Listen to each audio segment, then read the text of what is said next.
Bonjour, ici sont présentées de nombreuses histoires criminelles saisissantes issues de la vie réelle. Et ce cas ne fait pas exception. Je vous invite à en juger par vous-même.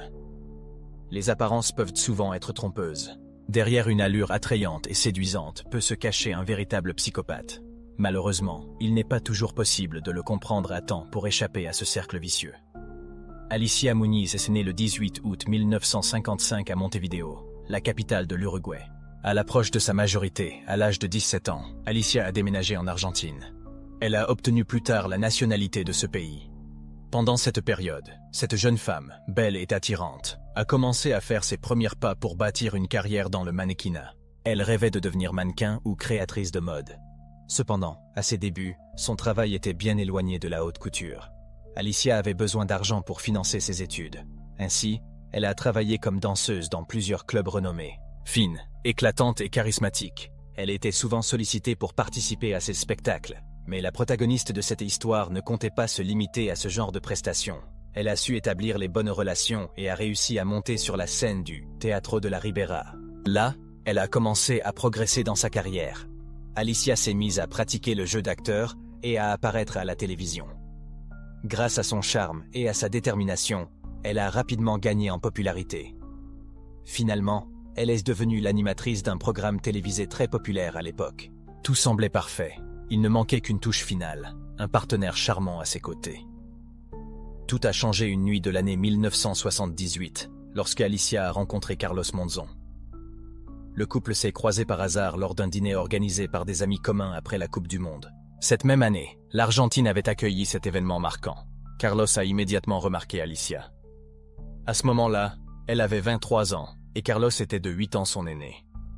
C'était également une période où Carlos venait de quitter la boxe professionnelle après une carrière remarquable. Il avait obtenu le titre de champion du monde de boxe en poids moyen. Il l'avait d'abord remporté, puis défendu avec succès à plusieurs reprises dans les années 70 et 80.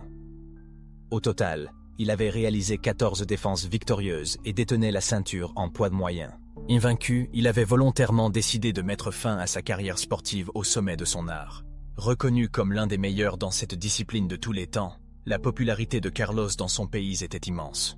Cela lui avait même permis d'obtenir quelques rôles principaux dans des films de l'époque. Naturellement, le charisme et l'allure de cet athlète accompli ont séduit Alicia. Ils ont commencé à se fréquenter. Il semblait qu'ils formaient le couple parfait. Cependant, l'histoire de Carlos n'a pas toujours été marquée par des succès éclatants. Il a grandi dans un environnement de privation et de difficultés. Issu d'une famille modeste, Carlos est né en Argentine, où il a passé la majeure partie de sa vie. Durant son enfance, ses parents, en quête d'un avenir meilleur, ont quitté leur petite ville pour s'installer à Santa Fe. Là, ils ont trouvé un emploi, mais les revenus restaient insuffisants. Carlos a dû abandonner l'école pour travailler et aider à subvenir aux besoins de sa famille. Il enchaînait les petits boulots, principalement comme cireur de chaussures dans les rues. C'est dans cet environnement qu'il a découvert la boxe et a commencé à s'entraîner, persuadé que cela lui permettrait de protéger sa famille et lui-même. Peu à peu, la boxe est devenue son objectif principal. Carlos rêvait de monter sur le ring et de devenir champion. Parallèlement, il continuait à travailler en tant que vendeur de journaux ou livreur de boissons. Il était sportif, charismatique et attirait beaucoup les femmes. Sa conquête la plus célèbre à l'époque fut Susana Jiménez, une actrice et animatrice télé très connue. Pour être avec elle, Carlos a divorcé de Mercedes, sa première épouse, avec qui il avait eu 3 enfants. C'est elle qui a révélé au grand public ses traits de caractère les plus sombres. Carlos avait des accès de colère, un comportement souvent cruel et manipulateur. S'il ne parvenait pas à obtenir ce qu'il voulait par la pression morale, il passait à la violence physique. Alicia est devenue sa partenaire suivante, alors qu'elle était au sommet de sa popularité. Après leur rencontre à une soirée, ils se sont rapidement rapprochés et ont découvert qu'ils ne pouvaient se passer l'un de l'autre. Toutefois, la jeune femme, suivant les conseils prudents de ses parents, a décidé de ne pas précipiter leur relation. Alicia voulait prendre le temps de réfléchir, bien qu'elle ait été séduite par cet homme prometteur. Le couple était inséparable, profitant de la célébrité et des divertissements. Le début de leur relation semblait heureux et passionné. Carlos, désormais retiré du sport, consacrait beaucoup de temps à Alicia, ce qui lui plaisait énormément.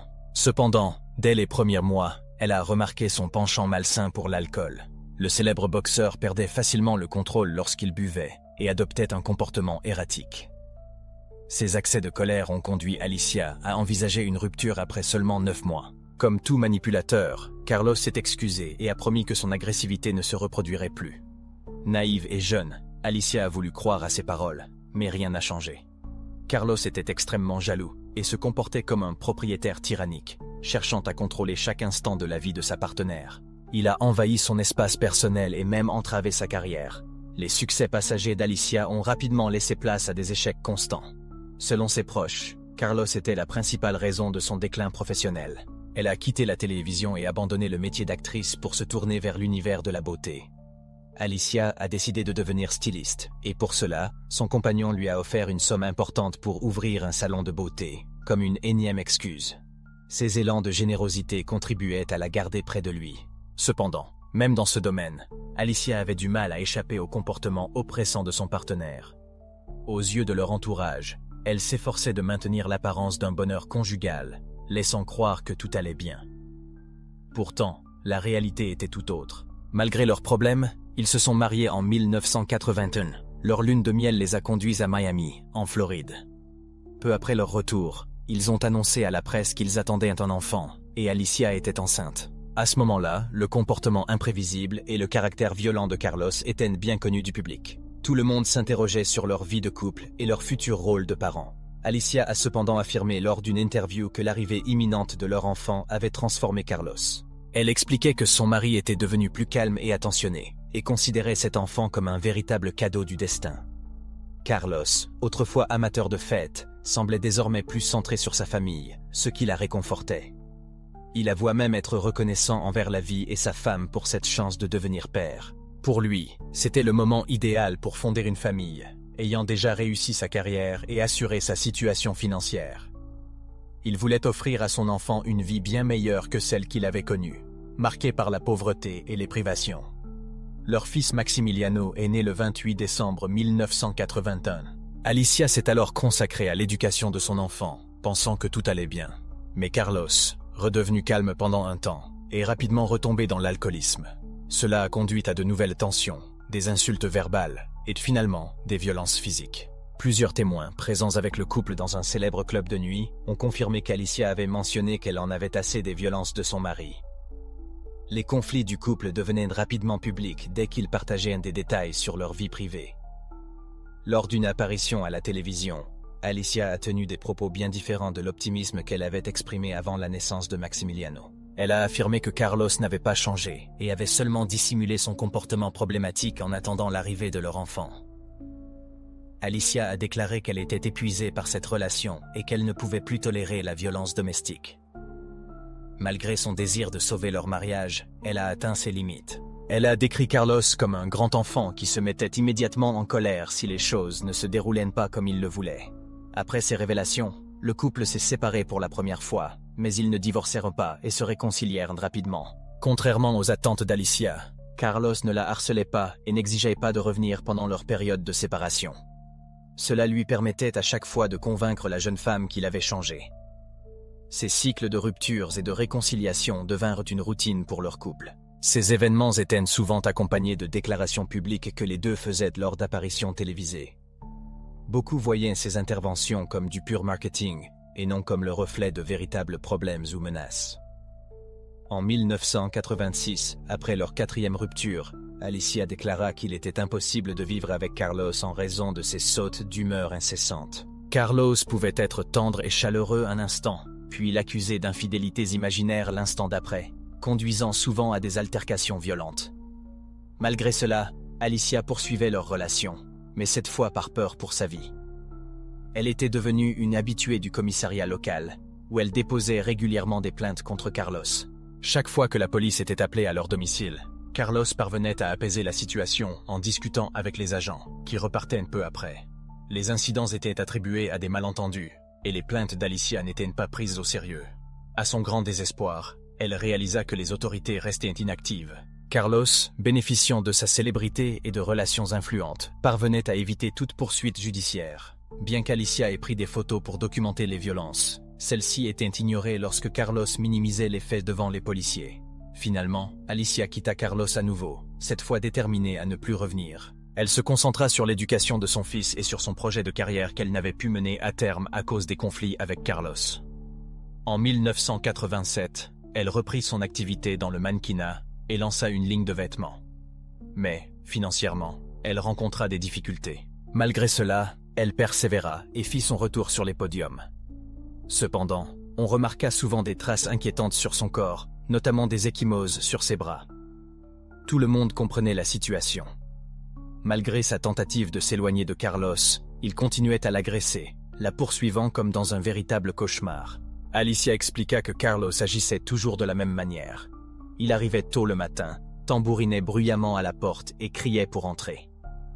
Ne voyant pas d'autre issue, elle cédait, mais cela ne faisait qu'empirer la situation. Les voisins entendaient les cris, les bruits sourds et les accusations incohérentes. Ces scènes étaient d'autant plus traumatisantes qu'elles se déroulaient sous les yeux de leur fils Maximiliano. L'enfant, paralysé par la peur, espérait seulement que tout s'arrête rapidement et que son père s'en aille. Pourtant, en dehors de ces moments, Carlos savait se montrer aimant envers son fils, passant parfois de bons week-ends avec lui. Vers la fin de 1987, Alicia se résolut à agir en justice. Elle porta plainte contre Carlos pour violence conjugale, mais après sa déposition, il commença à la menacer. Effrayée, elle demanda à sa mère de vivre avec elle pour la protéger. Sa mère devint témoin direct des violences de Carlos. Comme Alicia l'avait décrit, il vint tôt un matin, frappa à la porte et fit une scène. Cette fois, sa mère parvint à convaincre Alicia qu'il fallait mettre un terme définitif à ce calvaire. Alicia retourna en Uruguay, où elle ouvrit un salon de beauté avec l'aide d'un ami. Selon certaines rumeurs, elle commença à retrouver un équilibre émotionnel. Elle entama même une nouvelle relation avec un autre homme. Le père maintenait le contact avec son fils, mais le couple éprouvait des difficultés à s'entendre sur la garde. Cela entraînait une situation chaotique et incontrôlée. Durant l'été 1988, Alicia décida de se rendre à Mar del Plata, en Argentine, pour récupérer son fils, que Carlos avait pris pour quelques jours. Malgré ses promesses, Carlos refusait de rendre l'enfant. Alicia souhaitait simplement récupérer son fils et obtenir le paiement des pensions alimentaires. Bien qu'elle ait déjà engagé des démarches administratives, ses demandes avaient été ignorées. Pendant cette période, Carlos et Maximiliano résidaient chez un ami proche, Adrián Martel, un acteur vivant avec son propre fils, âgé de 3 ans de plus que Maximiliano. Adrián, dans ses souvenirs, décrivit Carlos comme un ami excentrique, mais loyal, qu'il considérait presque comme un frère. Pourtant, certains de ses comportements étaient troublants. Adrián se rappela d'un épisode où Carlos avait donné un grand couteau à son fils, ressemblant davantage à une épée pour un garçon de cet âge, et lui avait dit qu'il pourrait s'en servir en cas de problème. Le fils d'Adrián, témoin de cette scène, fut perplexe, ne sachant pas si Carlos plaisantait ou parlait sérieusement. Pour lui, ces paroles étaient inquiétantes, même s'il les attribuait à l'ivresse de Carlos. Adrián raconta également que Carlos attendait impatiemment l'arrivée d'Alicia, non pour discuter de leur fils ou des pensions alimentaires, mais pour la convaincre de se remettre avec lui. Carlos utilisait leur fils comme levier pour manipuler Alicia. Malgré sa détermination à s'éloigner de lui, elle céda à ses avances, et leur relation reprit. Comme auparavant, rien ne changea. Carlos restait violent et manipulateur, et leur dynamique suivait le même schéma toxique. Le 13 février 1988, à la veille de la Saint-Valentin, Carlos assista à une fête d'anniversaire où il consomma beaucoup d'alcool. Il rentra chez lui vers 3 heures du matin, où Alicia et Maximiliano l'attendaient. Une dispute éclata, et entre 5 et 6 heures du matin, un voisin appela la police après avoir vu 2 corps gisant au pied du balcon de la maison voisine. Les policiers arrivés sur place découvrirent Alicia, âgée de 32 ans, vêtue de sous-vêtements et déjà décédée. Carlos, en état d'ébriété avancée, présentait des blessures, notamment une clavicule cassée et plusieurs côtes fracturées. Les nouvelles de cet événement impliquant un couple célèbre se répandirent rapidement, attirant journalistes et curieux sur les lieux du crime. Le chaos s'installa, rendant difficile pour la police de sécuriser la scène. À l'intérieur de la maison d'Adrián, le fils de ce dernier se souvint s'être réveillé dans une maison en désordre, avec des morceaux de verre brisés et de la terre de pots de fleurs renversés. Ignorant ce qui se passait, il partit jouer avec ses amis. À son retour, il trouva la maison envahie par des enquêteurs et des étrangers. Carlos, âgé de 40 ans, fut transporté à l'hôpital local, où ses blessures furent jugées non graves. Au policier, il expliqua qu'il se souvenait peu des événements, évoquant une dispute alimentée par l'alcool et les accusations d'Alicia sur son comportement. Le champion raconta qu'il avait giflé Alicia et l'avait poussée au sol. Toutefois, après plusieurs entretiens avec les autorités, sa version des faits ne cessait d'évoluer. Carlos prétendit finalement qu'au cours de leur altercation, ils étaient tombés tous les deux du balcon. Il insista sur le fait qu'il n'avait jamais eu l'intention de blesser son ex-femme et décrivit l'incident comme un malheureux accident. Après sa sortie de l'hôpital, Carlos fut immédiatement arrêté et placé en détention. L'affaire devint un scandale retentissant en Argentine et au-delà.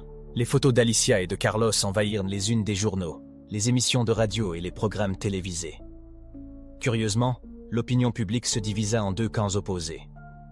Alors que certains voyaient en Carlos un meurtrier, d'autres continuaient de le défendre, rappelant qu'il était un champion, et blâmaient même Alicia pour ce qui s'était passé. Dans les semaines suivantes, une avalanche de rumeurs et de commérages fit surface, rendant la vérité difficile à discerner. Nombreux étaient ceux qui voulaient leur moment de gloire et racontaient des anecdotes impliquant Carlos, sans qu'il soit possible de distinguer le vrai du faux. La célèbre Susana Jiménez prit également la parole, condamnant publiquement les accès de violence de l'ancien champion du monde. Elle raconta qu'en 1976, Carlos l'avait frappé dans un hôtel à Rome, ce qui avait conduit à leur séparation. Certains allèrent même jusqu'à accuser Carlos de trafic de substances illicites, en évoquant le décès de son père lié à une overdose. Cependant, ces accusations étaient souvent éclipsées par son statut de champion invaincu pendant 7 années consécutives. Lorsque le rapport médico-légal fut publié, il révéla des blessures graves sur le corps d'Alicia.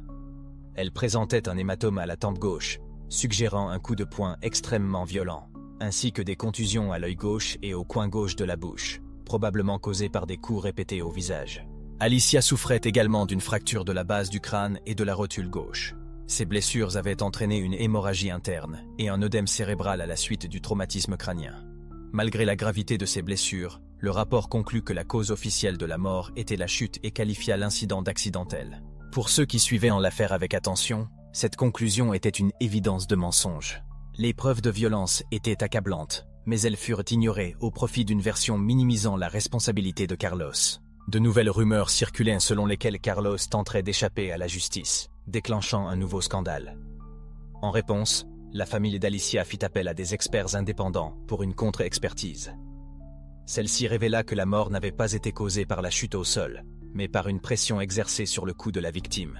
Selon le médecin légiste engagé par la famille, Alicia avait été étranglée. Par une sinistre coïncidence, pendant les funérailles d'Alicia, Carlos participait à une reconstitution sur les lieux du crime, dans la maison d'Adrien. Une foule s'était rassemblée, criant des insultes à son encontre. La police dut intervenir à plusieurs reprises pour empêcher des individus en colère de tenter un lynchage. Quelques mois plus tard, Maximiliano, le fils du couple, fêta ses 6 ans. L'enfant se retrouva face à une réalité brutale, ayant perdu à la fois sa mère et son père. Il fut confié à la famille maternelle. Le procès de Carlos fut public et diffusé en direct à la télévision, captivant toute la nation. Un témoin clé, nommé Rafael Boès, affirma avoir assisté à la scène. Il déclara que, ce soir-là, alors qu'il ramassait des déchets dans la rue, il avait entendu des cris féminins qui l'avaient alerté. Intrigué, Rafael retourna sur ses pas pour observer la situation. Il décrivit avoir vu Carlos saisir Alicia par le cou sur le balcon, lui asséner plusieurs violents coups au visage, puis la voir s'effondrer au sol, inconsciente. Selon lui, le champion avait ensuite soulevé le corps de sa femme et l'avait jeté du balcon, comme s'il se débarrassait d'un déchet. Rafael observa la scène à travers des buissons. Il affirma également que Carlos s'était changé après l'incident, retirant le pantalon qu'il portait au moment de l'agression, avant de sauter lui-même du balcon près du corps de sa femme. À ce moment-là, Alicia était déjà en train de succomber à une grave blessure crânienne. Leur fils, âgé de 6 ans, se trouvait dans une pièce voisine pendant que son père tuait sa mère. Les avocats de Carlos attaquèrent de la crédibilité de Rafael, arguant qu'il cherchait simplement la célébrité. Selon la défense, le témoin n'aurait rien pu voir, car des buissons denses entouraient de la propriété, obstruant la vue depuis la rue. De plus, selon les détectives, une partie de la lutte entre Carlos et Alicia aurait eu lieu à l'intérieur de la maison, rendant impossible pour Rafael d'avoir vu toute la scène. Cela provoqua une nouvelle vague de controverses et de débats au tribunal. Pendant les audiences, Carlos s'enfonça dans ses contradictions. Il se comportait comme un adolescent terrifié à l'idée d'assumer ses actes. Il alla jusqu'à prétendre qu'une autre personne présente dans la maison l'avait incité à jeter le corps d'Alicia du balcon. cette version ne fut jamais confirmée. Après les audiences préliminaires, Carlos Monzon fut condamné à 11 ans de prison, ainsi qu'au versement d'une indemnité à la famille de la victime. Cette affaire resta longtemps au cœur de l'attention médiatique. L'ancien champion continua de clamer son innocence en inventant de nouvelles justifications. Finalement, il fut reconnu coupable et incarcéré. Il fut transféré une fois dans un autre établissement pénitentiaire à Santa Fe. Selon les rapports, Carlos Monzon se comportait de manière exemplaire, ce qui lui valut, en 1994, certains privilèges, notamment des sorties occasionnelles. Cependant, le 8 janvier 1995, cela se termina tragiquement. Carlos trouva la mort dans un accident de voiture, à environ 35 km de Santa Fe. Après ce drame, la famille d'Alicia choisit de faire incinérer ses restes et de les ramener en Uruguay. Leur fils, Maximiliano, resta sous la garde de ses grands-parents maternels. En grandissant, il donna plusieurs interviews à des journalistes pour raconter sa vie dans de telles circonstances. Il expliqua avoir beaucoup souffert psychologiquement après la mort de sa mère et le procès. Il lui fallut des années et l'aide de spécialistes pour surmonter ce traumatisme. Maximiliano souligna que ses grands-parents avaient joué un rôle essentiel dans son rétablissement. Inspiré par le respect qu'il portait à sa mère, il choisit de suivre ses traces en tentant de faire carrière dans le cinéma et le théâtre. Curieusement, Maximiliano avoua avoir pardonné depuis longtemps à son père, bien qu'il soit convaincu qu'il avait tué Alicia. Selon lui, son père buvait trop et ne réalisait pas ses actes. Maximiliano pensa que si Carlos n'avait pas péri dans cet accident, leur relation aurait pu s'améliorer. Il était convaincu que son père aurait tout fait pour renouer avec lui, comme sa mère l'avait fait en son temps. Qu'en pensez-vous? Avez-vous deviné la conclusion de cette histoire en cours de lecture? N'hésitez pas à partager votre avis dans les commentaires. Abonnez-vous pour d'autres récits. Meilleurs vœux à vous, et à bientôt.